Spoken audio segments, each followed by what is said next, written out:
Welcome to Sweet Tea with the Classics, the podcast that takes classic literature and gives it a southern twist. How Britomart Found Artegal. Fairy Queen, Book 4, Cantos 4, 5, and 6. After leaving the abode of Busyran, the cruel enchanter, Britomart and Amoret met with many adventures, but in none of these did they encounter either Scudamore or Artegal. At length Britomart heard of Sir Satyraine's famous tournament, and to it, accompanied by Amoret, she repaired. It was the last day of the tournament when they arrived. Many brave combats had already taken place, but for this day was reserved the most eager display of valor. Full many a knightly deed was wrought, and when fortune seemed to forsake the side of Satyraine, he himself was ever ready to assist his knights and uphold their honor, proving once again his far-famed prowess. Now there was one that day who did not put forth his utmost strength, as might as well be seen from the many wounds received, the shivered spears and broken swords, and horses that ran riderless. Still the knights of Sir Satyraine kept the ascendancy. But when the day had dragged on a weary pace, there appeared from out the other side a stranger. Whence he came no man could say, nor could they discover aught from the arms which he bore. His steed was caparisoned with oaken leaves. His armor looked like wild weeds decked with wood mosses, and on his ragged shield was the strange device, Salvagesse sans finesse. On entering the lists, this newcomer leveled his spear at the first knight he met, and overthrew him at the first encounter. Knight after knight he vanquished, until his spear split, and then he drew his sword, and with it he hewed and slashed at the helmets until everyone began to shun the very sight of him, as of death itself. And now all men wondered who this was, and whence he came, inquiring of one another by what name he was called. And when they could learn nothing, they dubbed him the Savage Knight, because of his wild appearance. He was, however, no knight of the woods, but Artegal, the brave and mighty. Thus were Sir Satyraine and the knights dismayed by the sole power of Artegal, and none of them durst stand in the field before him, but were beaten back and chased about all the day, until evening came, and the sun began to slant downward to the heavens. Then again there rushed out from the thicket press an unknown knight, who in turn put shame even to the glory of Sir Artegal. This was Britomart, who, eager to restore the day to Sir Satyraine, bent her powerful spear toward Artegal's helmet, and smote him so sore a blow that he fell from his charger, and was for a time unable to arise. Nor did the others who crossed spears with the stranger fare better, and when the fighting was over, Britomart, content with having restored the glory of the field to Satyraine, went on her way with Amoret, ignorant that she had, all unawares, seen and fought with Artegal, her love. He, however, was sore at heart by reason of his defeat, and eager to have his revenge on the unknown warrior. Meantime, Scudamore still sought his wife. He had by this time heard of her rescue, but instead of feeling grateful to Britomart, he was jealous and suspicious of her, for the wicked hag Ate had spoken ill of the noble maid, and tried to create enmity against her. From being suspicious, Scudamore became unjust in his wrath against Britomart, and had nearly slain old Glassy, her faithful squire. In vain did the aged dame try to pacify his wrath. The more calmly she spoke, the more angry he grew, and yet their common interests held them together. At length, after various wanderings, they one day encountered an armed knight, who, when he saw them approach, rode rapidly towards them, as if bent on an attack. Scudamore, perceiving his purpose, rode forward, ready for the combat. But as the other knight came near, and saw the arms which Scudamore bare, he checked his charger, and riding quietly up, addressed him courteously, calling him by his name, and praying to be pardoned for the offence against the friend which he had so nearly committed. To this Scudamore replied that at worst it were a slight offence to try his sword with any venturous knight, and begged to know who it was that had thus called him by name. "Call me the Savage Knight," said Artegal, "as others do." "Then," said Scudamore, "interpret your name. Have you taken it for some secret purpose, or because your home is in the forest?" "The other day," Artegal replied, "a stranger knight did me shame, and I wait to wreak revenge upon him when he shall pass this way." To this answer Scudamore asked who the stranger knight might be, and Artegal told him that he was one whose name was unknown, although his fame was far renowned. He was called the Knight of the Heaven Spear, and having borne down all opponents in a great tournament, lately held by Sir Sadaran, had departed, carrying with him the fairest lady ever seen.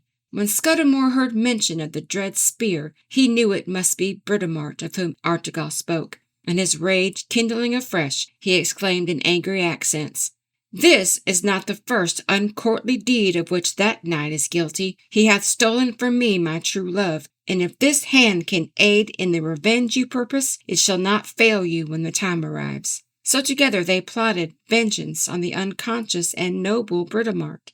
While they were thus talking, they saw far off a knight dressed in foreign arms and strange accoutrements, whom on nearer approach they recognized as none other than this same knight of the Heaven Spear. Then Scudamore prayed Sir Artegal to let him make the first attack.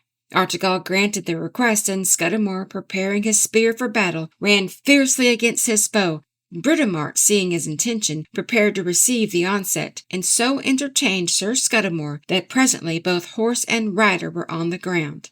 And now Artegal, beholding Scudamore's mischance, advanced his lance, and full of rage and vengeance, rode against the maiden. But lo, all unawares, Artegal also left his saddle, and to his great amazement found himself on the ground. He leapt lightly up, and snatching his deadly blade, sprang upon Britomart, assailing her with such vigor that although she was mounted and he on foot, she was forced to give way before him. Now, as they fought, it happened that Britomart wheeled suddenly round, when Sir Artegal's sword struck a blow behind her crest, which, falling backward, wounded her steed and forced her to dismount.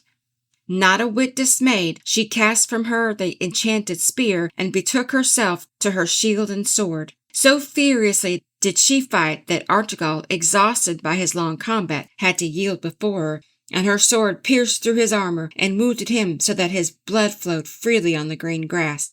But now the tide of battle began to change, for Britomart grew weary, while Artegal, through very fighting, seemed to gain rather than to lose strength.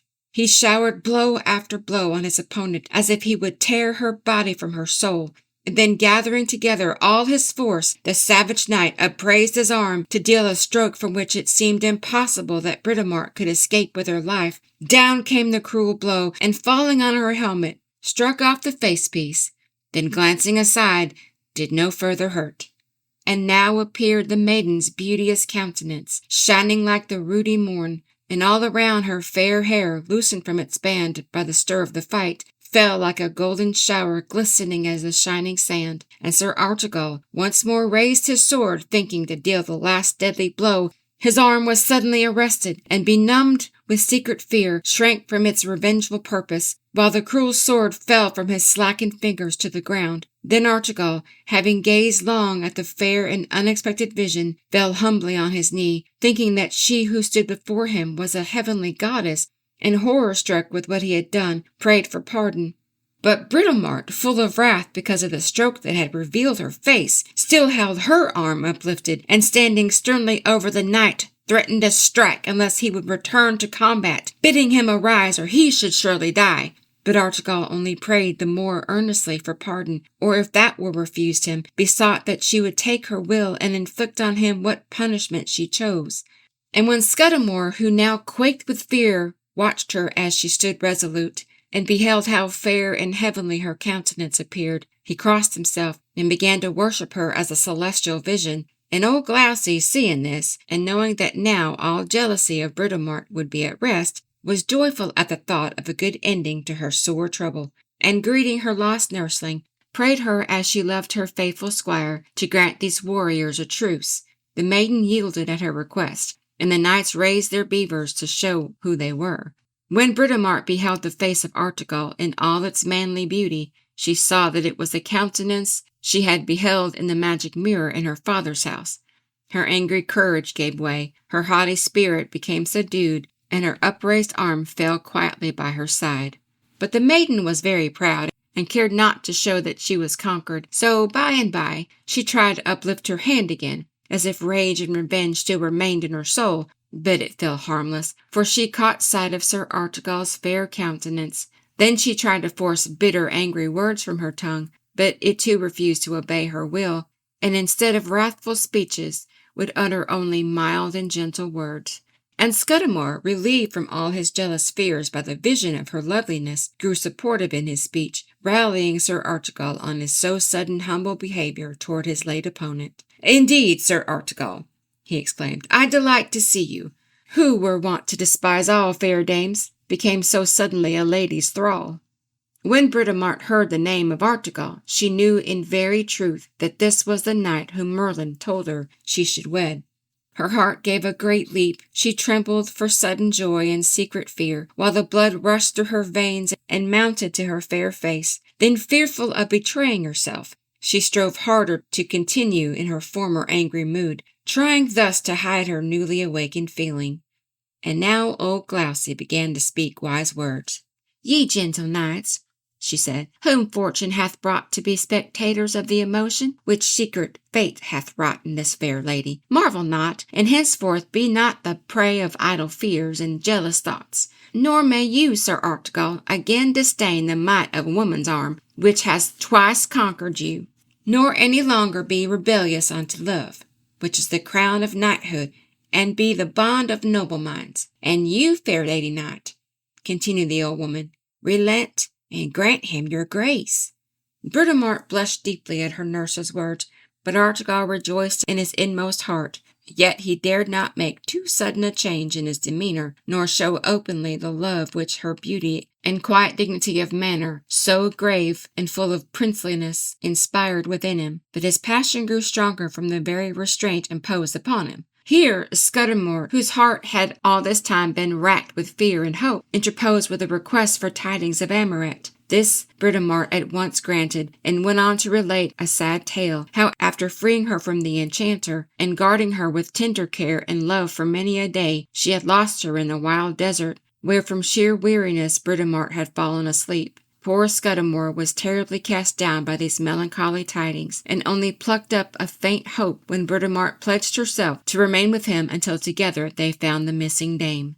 Meantime, the three combatants, being thus reconciled one to another, mounted their steeds and rode toward a certain resting place known to Sir Artegal, where they all were well received and cared for. Here they remained until their wounds were healed, and their weary limbs thoroughly rested. All the time they sojourned there, Sir Artegal served Britomart with meek service, watching continually how he might best please her. Thus day by day he made progress in his suit, and though Britomart in her womanly pride tried hard to conceal the love she bore him, she could not quite succeed. So well did Artegal woo, so skilfully did he contrive, that at length he brought the noble damsel to bay and forced her to lay aside her seeming indifference and to hearken to his words. And as she listened to the vows which he swore to love and guard her, Britomart's reserve gave way, and she yielded a glad consent to love and own him for her lord until marriage should unite them forever. For their marriage might not be yet, for Sir Artegal had been sent out from the court of Gloriana, Queen of Fairyland, on a hard adventure, and until it was achieved he might not turn aside from following after it. And now that his limbs were rested and his wounds were healed, the knight knew the time was come when he must leave Britomart and continue on his way. So he told her of the adventure on which he was bound. She, poor maiden, having just begun to taste of the rest and comfort of his presence, was sorely grieved and exceeding loath to be so soon parted from her dearest love. But he, strong in the sense of duty, persuaded her to acquiesce, and with fresh vows of love and constancy, promised to return to her so soon that as ever his enterprise was ended, which would not, he thought, be longer than 3 months. Early the next morning, Sir Artegal rose and pursued his way unattended, save by Britomart, who insisted on accompanying him a certain distance. As they rode, she found first one and then another excuse for delay, and talked of the perils he must encounter, perils of which the fearless maiden would have thought little for herself, but it was of no avail. All her stratagems but served to wear away the day. Evening came when they must part. Full often Britomart took leave of her lord, each time finding some last injunction to give, until at length she had spent all her words, and could find no further pretext for delay, and so with right heavy heart she left him, and returned to fulfill her promise to Scudamore. Author's note. How Sir Artegal did at last return from his enterprise and marry the Princess Britomart, Spenser does not say, for he did not live to end all the tales he had begun. But we know that they were married and lived happily, for Merlin prophesied this when Britomart and Glousy went together to his cave. Thank you for listening to Sweet Tea with the Classics. We hope you enjoyed the episode. Please like, share, and subscribe for more.